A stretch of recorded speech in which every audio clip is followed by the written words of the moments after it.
Welcome to Rosie the Reviewer. We're your hosts. I'm Sam, And I'm Maartje. and we like World War II media, and we want to talk about it. Welcome back to Rosie the Reviewer. This week we're talking about Generation War, a TV show that came out in 2013. It was directed by Philip Kotelbach and written by Stefan Kolditz. It won an international Emmy and many other awards. And we are lucky enough to have a guest this week, Anna, who is a fellow history nerd and is from Germany. And maybe Anna can help us out and tell us what the title is in German so that I don't butcher it too much. Yeah, sure. So in German, it was called Unsere Mütter, unsere Väter, which is roughly translated, not even roughly, like very literally translated to our mothers, our fathers. So it really I goes to actually show. think, yeah, I think that's Yeah. really interesting. That I feel like that has a lot to say, actually, in its own right.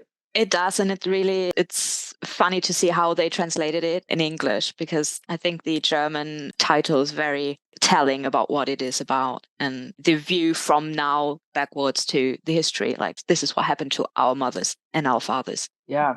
So just general thoughts. What did we think of the show? Maybe Anna, you can go first, and then Mart, and then I'll go last. Oh, don't put me on the spot like that. I liked it. Mm. I definitely liked it. There were things that I wasn't happy with. The criticism that came up after the show was released is definitely understandable to me in some parts. But in general, I think it was a very well-made show. Just production-wise, it was incredible to look at. Incredibly heartbreaking at times. It was rough. It was rough to watch, to see these very vivid depictions of war, and especially the Eastern Front, which was awful to anyone. But in general, I liked it, but there were things that deserved the criticism. Right, I guess then it's up to me. I really like this show. I think it's one of the favorite things I've seen this year, and I've said that a couple of times this year already. I really like that it's really purely character driven, so I really like that about it, and it's really well acted. The only criticism I have, or not even really a criticism, but I'm a little bit unsure about how to feel about all the main characters being portrayed as victims very strongly. And I feel like there could be maybe one or two that weren't portrayed as victims. It's obviously a choice and it's a difficult thing to navigate. So I don't know how I feel about it yet. Maybe I'll decide in this podcast or maybe I won't. But overall, I really enjoyed it. Yeah, I agree that it was really well made. I also really enjoyed the watching experience. There was one night this week where I was only going to watch part one, and then I watched part two anyways, even though I stayed up inadvisably late. But yeah, I enjoyed the watching experience. It was a perspective that I haven't seen too much of, even though we watched a lot of World War II media. I feel like there's not tons of really broadly popular stuff out there from the German perspective. There was a ton of stuff on the Eastern Front, which I didn't know like a huge amount about. At times it is shockingly violent, but I guess war is. And there was definitely a scene in episode 3 that I told Mart, I was like, I hated it. You'll know when you get to it. And she was like, can I have a hint? And I was like, no, you'll know. She messaged me last night and she was like, I know the scene. I just got to it. And I was like, yep. So yeah, there's definitely parts that are tough to watch, but overall, I enjoyed my watching experience. I understand why there is some criticism about it, though, and I'm looking forward to chatting about that with you guys. So, guys, let's get into the plot.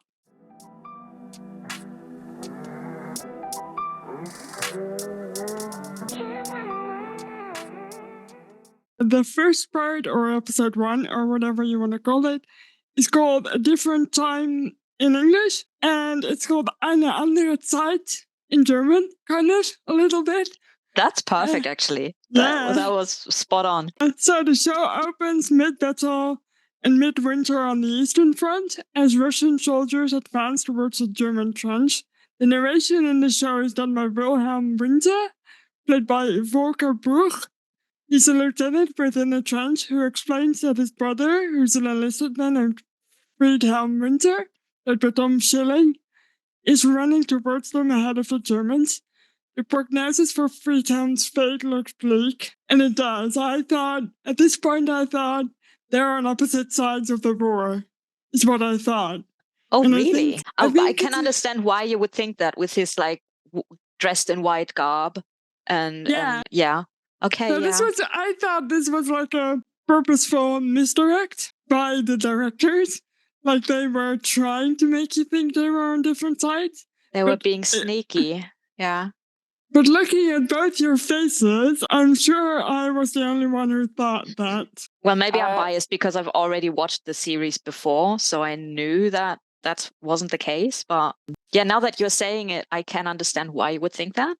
And I'm pretty sure that you're not the only one who might have thought that. I always love when something opens and just drops you right in the action. Like that's one of my favorite things. I really enjoyed that. Sorry in advance about these names. We jump backward in time to June of 1941. It's immediately ahead of Operation Barbarossa, which is the German invasion of the Soviet Union. And we're introduced to our 5 main characters that we're going to follow throughout the series. And they're a group of friends that includes Wilhelm and Friedhelm, as we saw in the first scene, as well as Victor Goldstein, played by Ludwig Trepte, who's a Jewish tailor, his girlfriend Greta Muller, played by Katharina Schuttler, an aspiring singer, and Charlotta, played by Miriam Stein, who will be shipping out as a volunteer nurse. And they're holding a going away party and having some drinks and promising to be back together in Berlin at Christmas. And we also get our first introduction to the villainous Dorn, played by Mark Waschke, an SS officer who asked Greta to come down to the station, ostensibly because she was listening to swing music, but we'll find out that he has ulterior motives. Yes, he does. That first scene was so heartbreaking already to watch because they were all so carefree and enthusiastic and like, oh, everything's going to be fine. Well, we're just going to go to war and then we're going to be back in time for Christmas.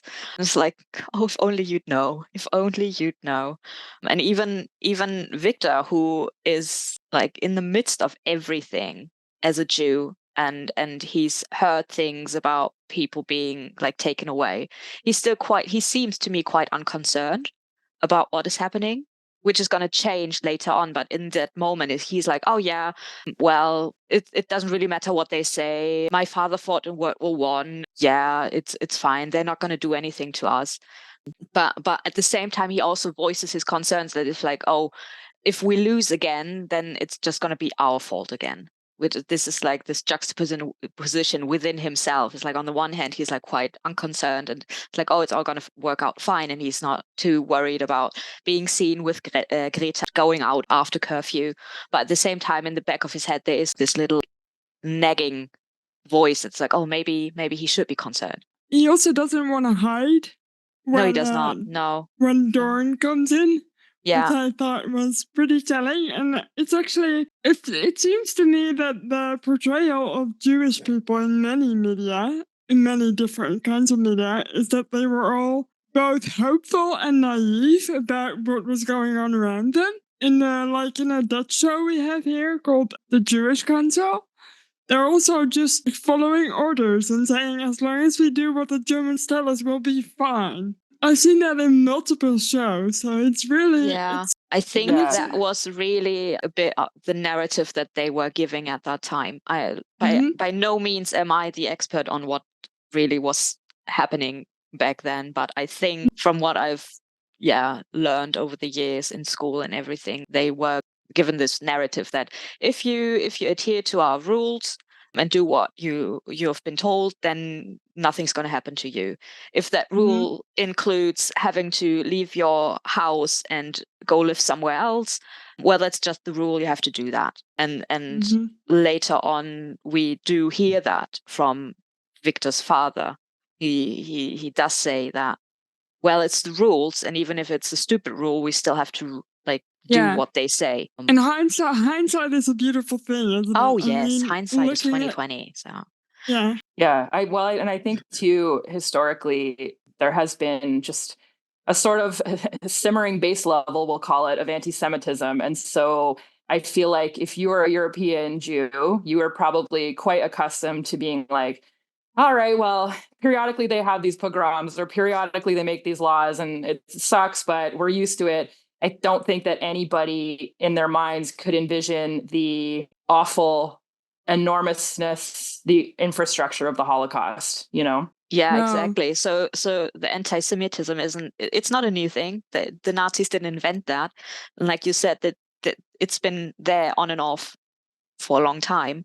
But yeah, just no one could have expected the extent to what the Nazis were capable of and how they went about their idiotic Yeah. ideals. I think that also, like, it's also shown in the way Greta thinks about Hitler and about the racial, what do they call it in the show? Like, racial. Racial shame, I think. Like Yes. that. Yeah. And Greta in the beginning is very naive. Out of all I of don't them, like she's I'm just gonna say it. I don't like her.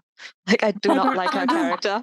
She was so no. aggravating to me. Oh yeah, like everything she was doing was like seriously. Like we will talk about that later. I think I'm pretty sure I'm gonna voice my opinion on that. But yeah, even in the beginning, she's very like, oh yeah, everything's gonna be fine, and no, don't worry about it. She's more concerned with her becoming a star and super famous, and then Yeah. like what is actually going on. I also feel like anytime in a war drama a character says that they'll be home by Christmas, I feel like I turn That's and not look gonna into the happen. camera like I'm on The Office. Seriously. Yeah. After the encounter with Dawn in the pub where they meet, Greta has to go see him, and he's very obviously interested in Greta, and he says to her that he can pull some strings to make her a famous singer, which is really what she wants. And then she actually begins an affair with him, which she also does to attempt to use him to get papers for Victor. So her ulterior motive to taking it up with Dawn is she can help Victor flee Germany, which is a nice All thought. of them have a copy of this photo that they took together. And there's this part where you see that she's cut Victor's face out of the photo, but it was so that it could be his passport photo for these papers. Something about that was really poignant to me. Like it emotionally affected me to see the photo with his face cut out. Yeah, because I everyone is holding completely- it so dear, and it's their little memento of when everything was still fine, and she just cuts it up. And I know I can understand why she did it. She needed a photo of him, but still, it's like, that's precious. We follow Wilhelm and Friedhelm as the German army advances toward Moscow, which is also a funny thing they do in the show. They keep telling you how close to Moscow they are and then how far away from Berlin they are. It's an interesting storytelling device. Well, yeah, particularly because at the beginning they're getting closer and closer to Moscow, and then as the show goes on, they're getting further and further from Moscow. They do experience some early victories in the beginning. Wilhelm is very clearly competent and a well-respected officer, and Friedhelm is very opposed to the war and is seen by his comrades as a coward. And this was also another misdirect for me because I thought Wilhelm was going to be the tough, almost unfeeling character in this. Which is totally understandable because that's what he's made out to be in the beginning. He's the soldier, he's the lieutenant, he's already been to France, he has his mission under his belt, so to say. He's been to war, he's seen everything, he's very hardened. And on the other hand, there's Friedhelm, who's like the more sensible one. He's a poet, he's like into books, and he really doesn't want to be there. He does not want to be there, and he does not like what he's seeing, and that's very telling in the very first scene when they're in the pub together. He's like literally saying like the war is going to bring out the worst in all of us. Yeah, I did enjoy that. I felt that was very consistent for him, you know, throughout, even as he becomes more hardened and more willing to do these terrible things. All throughout, he never stops thinking that like this is pointless. Like there's no reason for us to be doing this. Like it's gonna bring out the worst in us. He just consistently throughout, he just at some point he just surrenders to it. He's like, well, it's gonna happen anyways. Yeah, exactly. It's still within him, this knowledge that this is a futile war. We are just going to lose anyways. But, well, when I'm here, I need to survive for some time at least. So he's doing what he's told to do. Yeah. The two face many brutal realities of war. In one scene, they witness a group of Ukrainian auxiliary police taking a group of Jewish civilians away. They're obviously shocked by this. Wilhelm tries to put a stop to it, as civilians are meant to be under the jurisdiction of the army. And an SS major executes a little girl in front of him, which was literally when it happened. I'm pretty sure I put my hands over my face. Like I was just like, you know, it's shocking. In another scene, Wilhelm is ordered to execute a Russian prisoner rather than treat him as a POW, since the Soviet Union hadn't signed the Geneva Convention.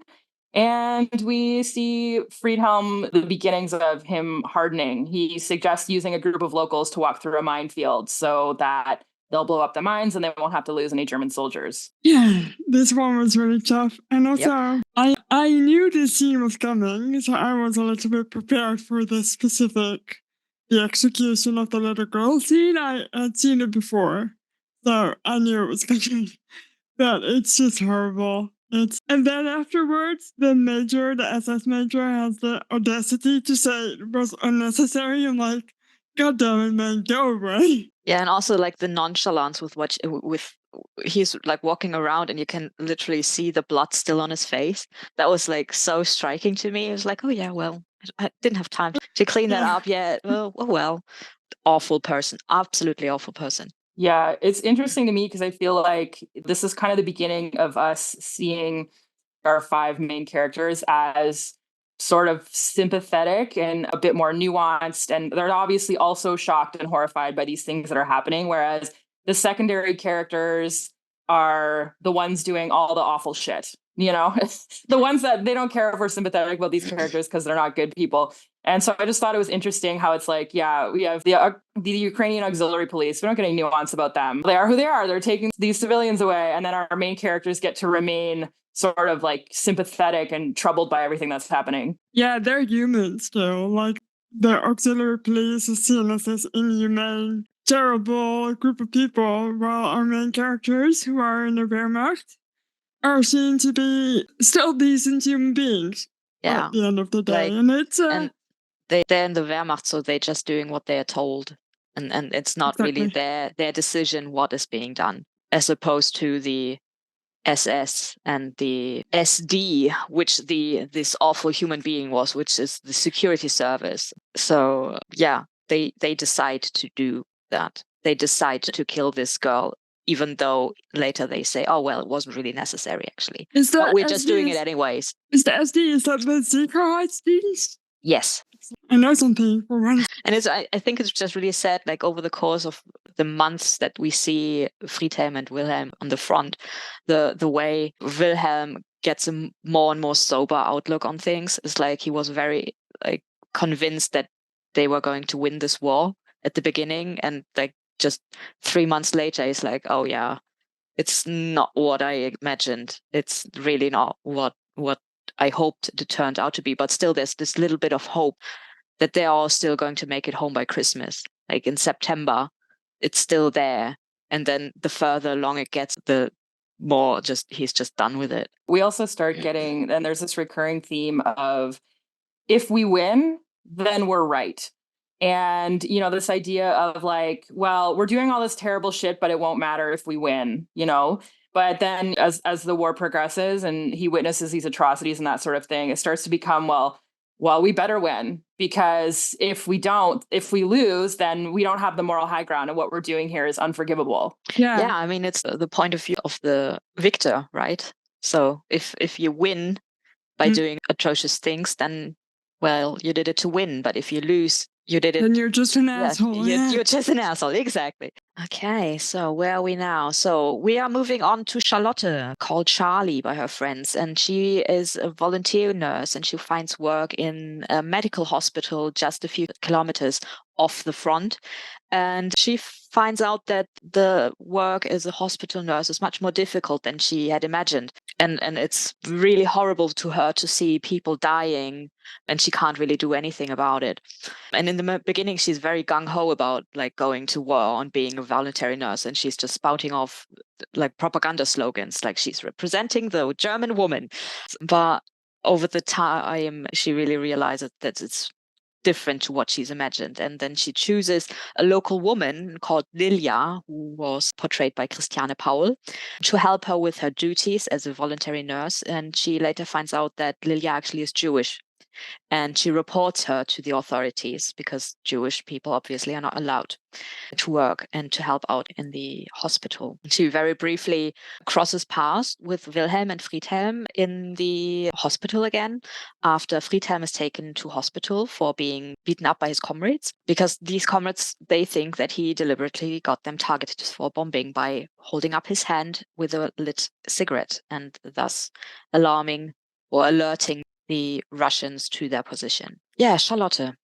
What a wonderful, naive girl. Yeah, she's definitely, as you said at the beginning, it's in the first few scenes, where she's making jokes with her friend about how, oh, well, they're in the hospital, so they're gonna find a German man here, and they're sort of treating it like they're going away to summer camp or something, and then it very quickly becomes clear that like no, this is brutal. Like, Yeah.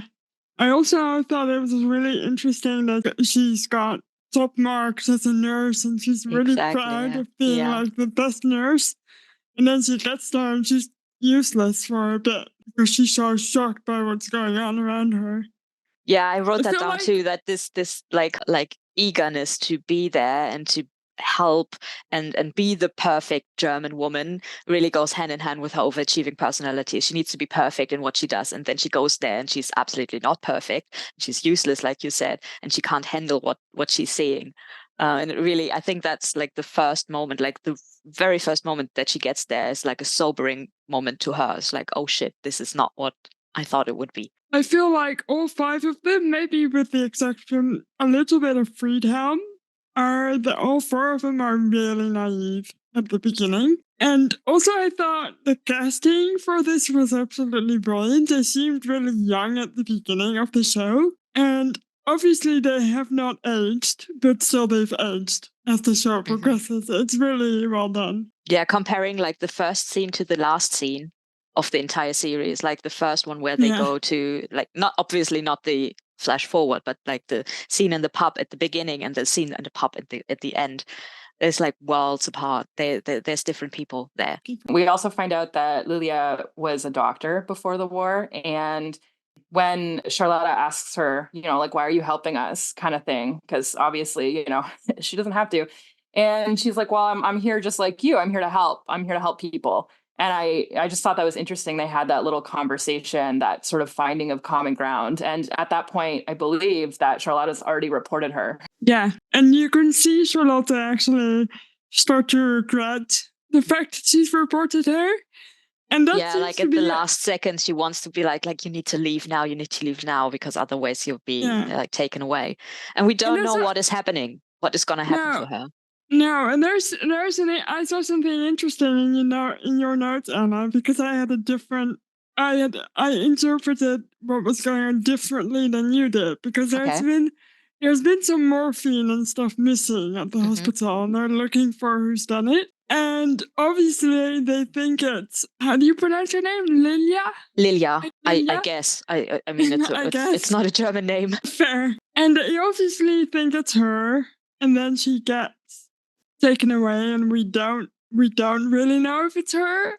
Like, we don't get told if it's her, and then at the very end, or get there later, maybe we should talk about it. Do you think something different happens to what I think happened? Okay, let's talk about this when we get there, because I want to know what you think happens, so then I can get my opinion out there. There's something about Lilia later that we're talking about. We've not seen the last of her. Yes. No, we have not. Yeah, I tried to, in my notes, characters who didn't resurface, I was like, well, I'm not going to name them because it'll get confusing, but I'm like, if they come back, we'll drop their name in there so we'll know who we're talking about later. Yeah. Also, I just want to mention really quickly the scene where Friedhelm holds up his cigarette, and you can see him kind of debating within himself whether to do it or not, and he's like, you can see him stop caring about life in that moment. I thought that was really interesting. You can just see it on his face. He's like, all right, guess I'll die. It's fine if I die. I think that really is the moment where like this switch flips within him.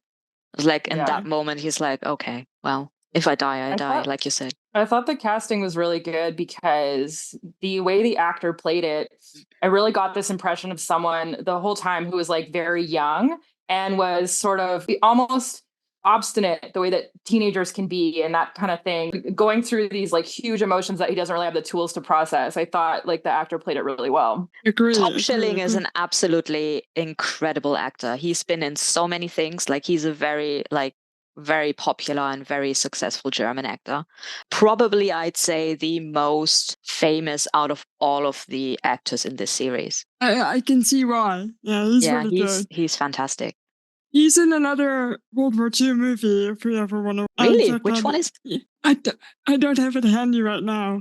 It's an earlier one. It's like from 2004, so he must have been really, really young. It's about Oh yeah, I it's think I about know which one Nazis. you. Yeah, I think I know which one you might. I can't remember the name, but yeah, I just remembered. Yeah, I've seen his face in a helmet before when he was younger. Oh. So Victor discovers that Greta has been having the affair with the SS officer, but he does accept the papers that she's obtained through this affair.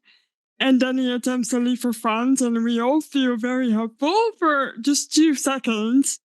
And then he gets nabbed and dragged into a car. And we find out that the whole paper thing was just a ruse by Dorn, who has him arrested and sent to Sachsenhausen concentration camp. I probably butchered that name just now. No, that was okay. That was not too Okay. bad. But yeah, his path is going to get a lot more difficult from here. That's the understatement of the year. Yeah. Yeah. Yeah, especially it's rough because, it's 1941. So you're like, oh my, there's 4 whole years left of this to survive for this poor guy.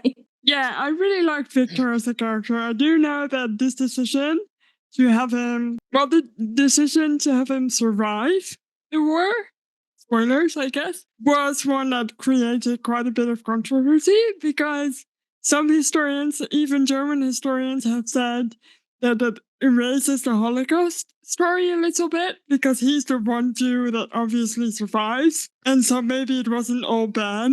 Kind of that's the criticism of it that I've seen online. So I don't know. I thought he had an interesting journey, but there's more controversy coming up for him later too with the. Oh yeah.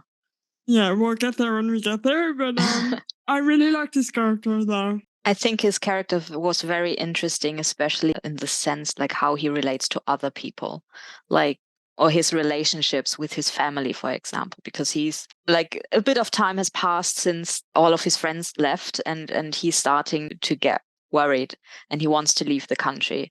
But his family is still very adamant about staying home and staying back and everything's going to be fine. And his father says something like, once the war against Stalin is won, everything's going to be all right again. So we just need to finish that a chapter in our history and then everything's going to go back to normal.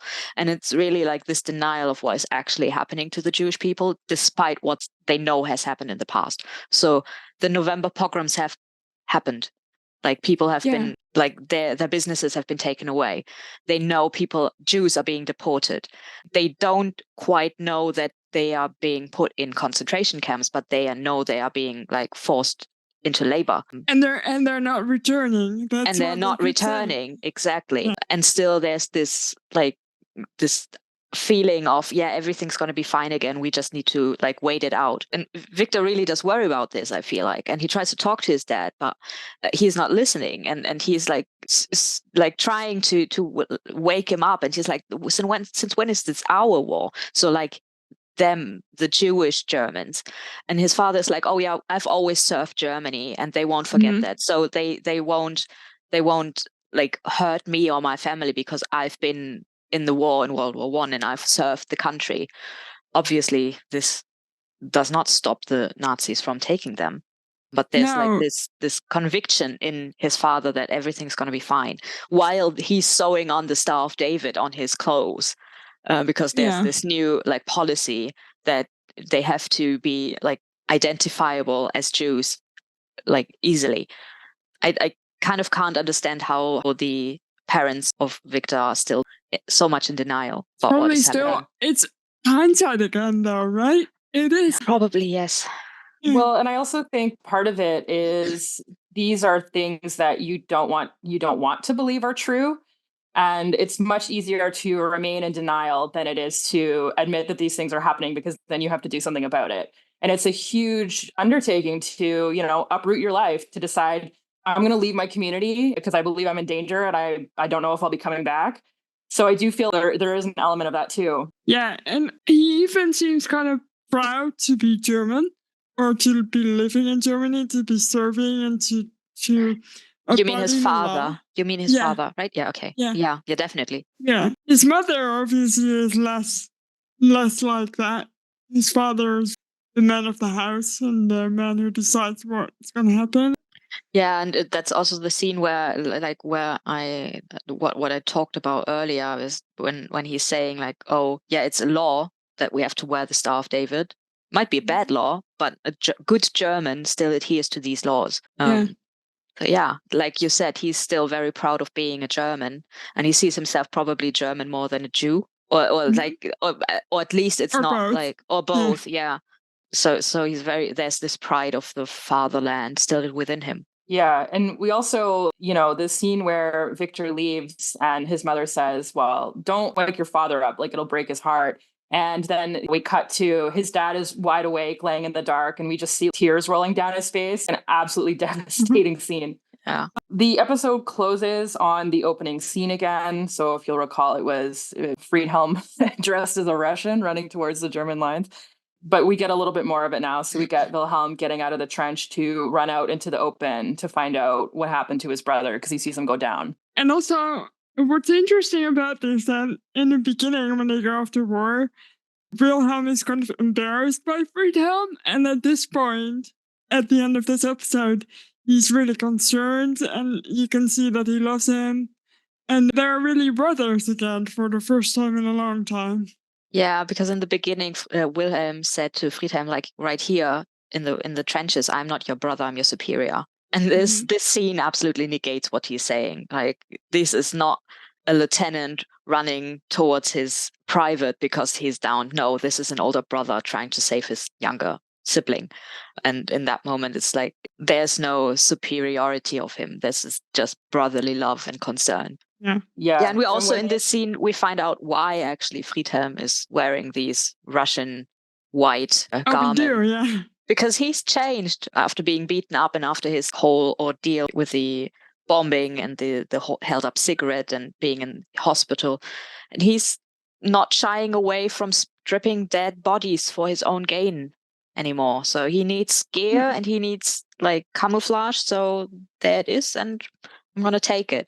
And that's really starting. It's the start of how his character changes. It reminds me a little bit of Band of Brothers in the sense that we're in the dead of winter and they're underdressed for winter. Yes, absolutely. I noted that down too. Like somewhere, it's like here. Yeah, there's a lot of that going around, I think.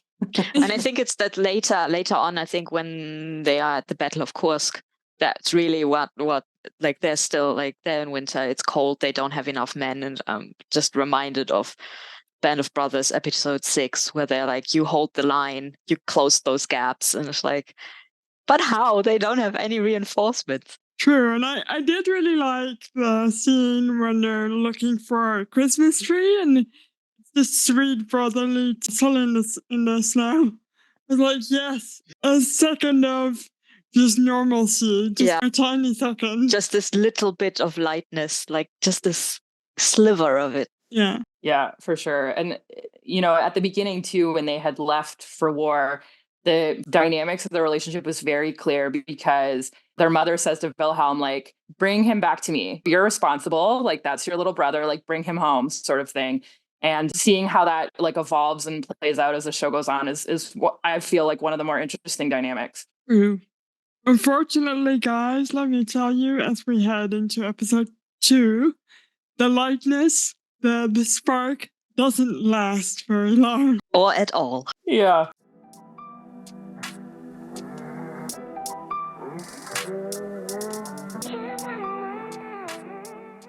Episode 2 or part 2 or whatever we want to call it is called A Different War or Ein anderer Krieg, which is my best German right there. It's very good. We open where we left off with Wilhelm going to his brother after the Russian attack. Friedhelm is still alive, thank God. Yeah, who'd have thought? I thought he might have been shot by his own men. It's okay. Which foreshadowing. I think there's like multiple moments in the series where it's like, oh, for sure he's dead. For sure he's dead. Not just with Friedhelm, but also with Wilhelm. I was like, yeah, he's not going to survive that. He's not going to survive that. And then miraculously he does. Yeah, I for sure thought Wilhelm was a goner. I'm like, he's not going to survive the war. There's no way. Well, he does. Spoilers there. There's a time skip to the summer of 1943, which I thought was an interesting choice. We skipped almost all of 1942, I think. And Wilhelm and Friedhelm's unit is now stationed at Orel, Russia.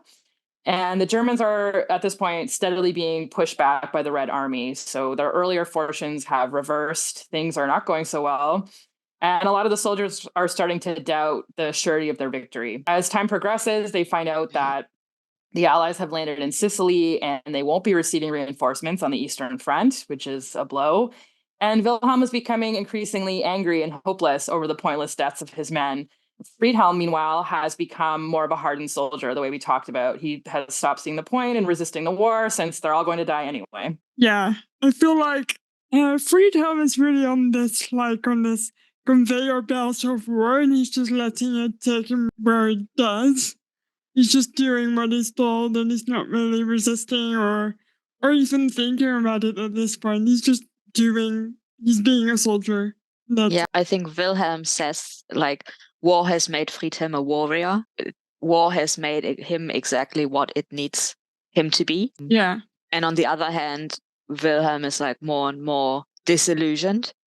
And he sees that the Wehrmacht is just not as invincible as everyone proclaimed 2 years earlier. And he's like, the victory of Germany is not a sure thing anymore. And he's also really questioning himself if he can still lead his men successfully, which I think is very sad because at the beginning he was a very capable leader. And I think even then in May 43, he's still a capable leader, but he's just doubting himself because he's so over the war already. It looks so hopeless to him that he's questioning his own abilities. There's something to be said for being a leader and finding out in real time that on your best day, guys are still going to get killed. They're still going to die these awful deaths, and there's really nothing that you can do about it. And just him seeing the futility of a lot of this stuff in real time. He says something about, I think we had talked about this offline, Mark, but he says something about, we just gave up Sicily and I'm here losing guys over like one little street. Like, what are we doing? Yeah, like the way he bursts out, I think, at his captain is like, seriously? Like, how are we supposed to, like we need reinforcements. We don't have like air artillery, like air support. We don't have any like tanks. People are dying here, and you're just using us like and taking us like cattle to the slaughter, literally. And then on the other hand, there's Friedhelm, who's like, okay, I'm going to shoot someone. Around this time, I started thinking, wouldn't it have been nice if the show, this is a little bit of criticism here, if they had him not only doubting whether they were going to win or lose, which he is, but it would have been so interesting if he would have doubted the actual war and the reasons why they're fighting the war, but they stay very clear and away from that, probably on purpose. But I thought that made it even more interesting if it wasn't just about winning or losing, but a little bit more about right and wrong. That's a very interesting question. Yeah, I think they like you said, they are very purposely staying clear of that, like this criticism of the war in general and why they are fighting and the ideologies they are fighting for. Like, just because they are unhappy that they are not being supported and they are unsure or really like they know they're not going to win doesn't mean that they don't still believe in what why they're fighting or the Nazi ideologies. Yeah, you don't really hear them talk about that anyway. No, at all. Yeah, like, no. Yeah, and I understand why that was a point of criticism for a lot of people. Yeah, and I also understand why they didn't go that way because it's a difficult thing to self-reflect as a country. Oh yeah. I mean, it's a big thing, right? To be able to say, like, okay, this was wrong, even though Germany has now. Still, to put that in a TV show is something entirely different. Yeah, well, I think we touched on this a little in our myth making episode too, about how the average soldier is not having like a full blown the political science ideology discussion in his brain all the time. You know, it's like the average person is not necessarily going to be able to give you a treatise on here are all the like high minded like theoretical reasons why we went to war. Oftentimes people's motivations is a lot more pedestrian than that. So, you know, a lot of people went to war on every side because they just came out of the Great Depression and life was full on garbage. And if you went into the army, you would get a paycheck. People thought that this was maybe something that they could do, looking towards the future. Lots of people just went to war because everyone else was doing it. There's like all these different sort of much less political and much less high-minded reasons why people went to war. Yeah. Yeah, I think that's touched on a bit, like in this one scene where I think it's a bit later, where Friedhelm and this one other soldier, they are like waiting out the enemy in the telegraph station after they're going on like this rampage after Wilhelm is, spoiler, maybe killed. And they are talking about like, why did you even like believe in any of this? I think something along the lines where his soldier companion, I don't know his name, I think maybe it's Bartel, but I might be wrong, where he's saying, yeah, well, like after the depression, my father lost his job and we didn't have any money. And then Hitler came and, well, things got better again, which is, yes, true. The economy did improve after the depression when Hitler started working towards that. Still, there's a lot of other things that were not so great. And that's very, very said very mildly. Like, yeah, on the one hand, you can absolutely understand he was helpful in a way. And I don't, like, for example, Volkswagen was like the car was made so everyone could afford a car. And that's a great thing. And the Autobahn, exactly. Yeah. Like there's things that still around today that were made by Hitler's regime, and like everyone's super excited about driving very fast on the Autobahn now. And but at the same time, like you can hear that I'm like very like trying to voice this very, very delicately. Like, of course, everything else was absolutely awful that he did, but yeah. There's still a few things that I can understand why men or people believed in what he was saying, because he did help the economy. I certainly think it's worth talking about. It's easy for us to look back now and be like, well, how could anyone support this guy? And how did this happen? But I think it is worth talking about how these types of people get into power, why they stay in power, why people support them. Because I think without getting too much into specifics, we can all look around the world today and see that this kind of thing still happens. Absolutely, yeah. I wish, and we've talked about this in our mid-making episode, Anna, there is a clean Wehrmacht myth that the Wehrmacht has nothing to do with the Holocaust. And probably the common soldier would not have known the details, but most of the officers had an inkling of what was going on. And it would have been an interesting choice to have Wilhelm know a little bit about what's going on and see him dealing with that. And they obviously chose not to touch it. And I get we're on the Eastern Front and we're not like in Germany or France or near there right now. But, they chose to stay really clear from all of it. Yeah, of course, like this myth of the clean Wehrmacht. I mean, that was implemented after the war to basically polish up the image of the Wehrmacht. And you said like maybe even some higher ups officers might have known, and the regular like normal Wehrmacht soldier might have not. But I think that is actually not true. I think even the lowest of the low soldier knew what was happening, because there's evidence of that.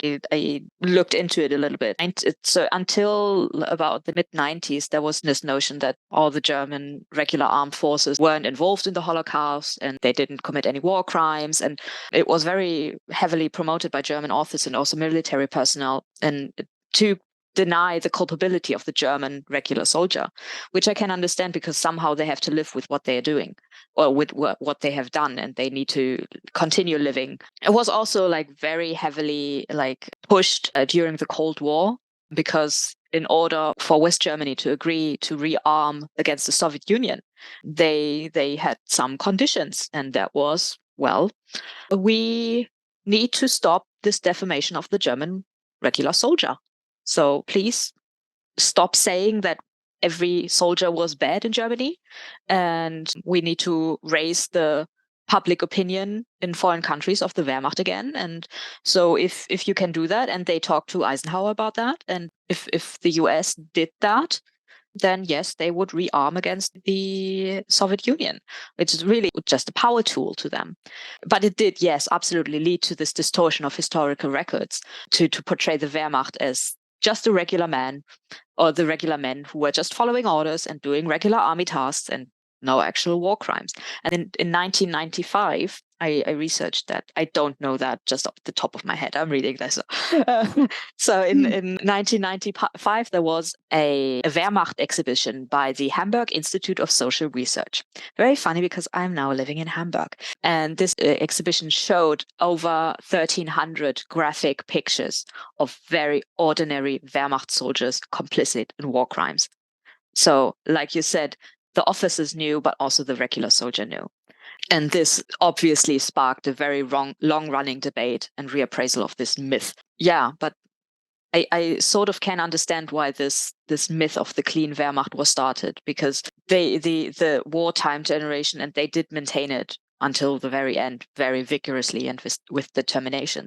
And they suppressed information and manipulated government policy as a way to make themselves believe that what they were doing wasn't that bad, or was excusable at least. Yeah, it's a very tricky topic, I think, to talk about that. It's like, of course, they should all be held accountable for what they've done, but also, and yes, a lot of people were complicit in war crimes, from shooting POWs to like even worse things. And I mean, shooting POWs is pretty bad. But yeah, also I can understand why they would want to hide that, because they have to live with it, and they like, you can't execute or incarcerate every German man in the Wehrmacht. So you need to have a society after the war, exactly, and you need to be able to move on from the war, even though it was really bad. Yeah, and that's also why German administration after the war accepted known Nazi party members in like higher up positions, because they needed their expertise. They needed doctors, they needed lawyers, they needed administration personnel.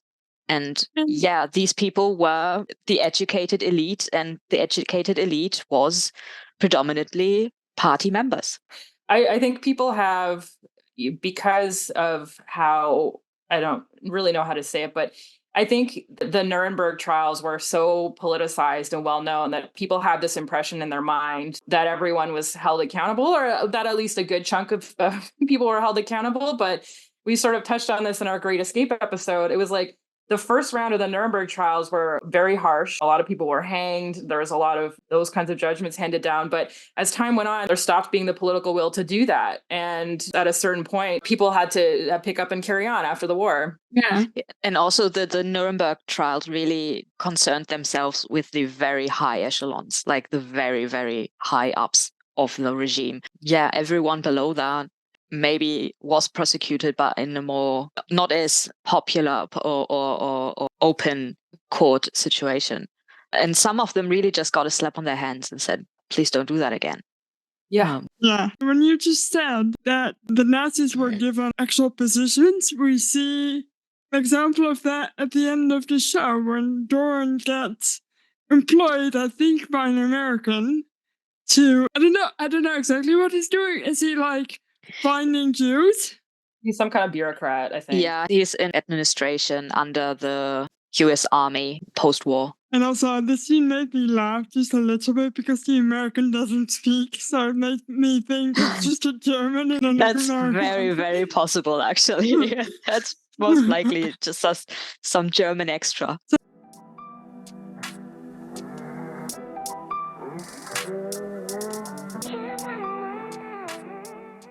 that was a tough topic of conversation. I think we could do with a break. Guys, do you agree?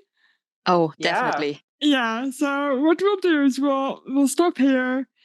And I'll thank you really quickly, Anna. Thank you for being on the show. Oh, absolutely. It was a joy to be here. And you will be back for part 2, right? I will. We need you there. I will. I promise. I'm not going to go anywhere. So thanks everyone for listening. You can follow us on Instagram at WWII Podcast. You can find our podcast wherever you get your podcasts. And you can visit our website, rosietheReviewer.com. And I think that's all for now. So we'll see you next week, everybody. Bye. Bye.